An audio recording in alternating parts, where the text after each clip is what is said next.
Hey everyone, welcome back to my channel. I hope you're all fine and doing well.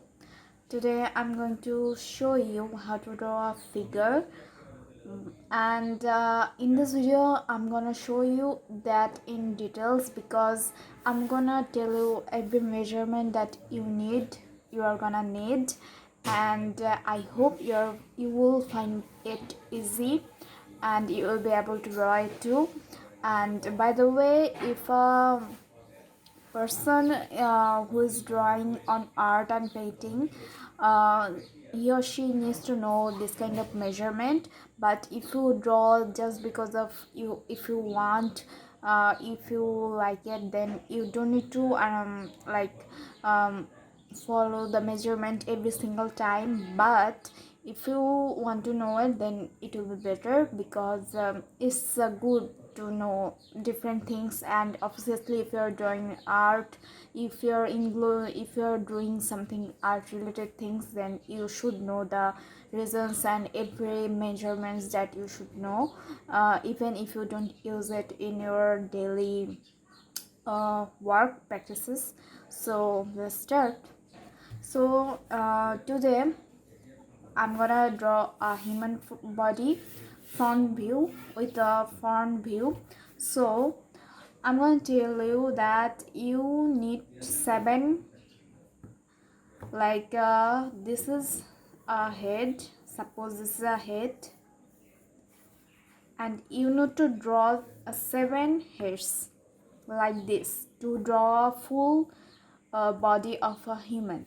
So this is our head, and you need to take the measurement like this. Then you have to do this, like, see, this is our head. Then we need to go for, this is our one head, we need to go for more six head for our front body, like 1 2 3 4 5 6 and 7. So we got our 7 head. Like, the if you draw a small head, then you have to measure the head, and you have to draw 6 more heads, because if you want the correct measurement, then you need it. So if you are really beginner in art, you are gonna need it because it will help you a lot to draw. So at first I have done the head, and then I took the measurement, like 1 2 3 4 5 6 7. This is our 7 head, like 1 2 3 4 5 6 and 7. So then you have to start drawing every parts. Like, right now we are gonna draw for the neck.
is done. Hope you guys enjoyed it. I'll meet you in my next video. Till then, stay safe, stay happy. Bye.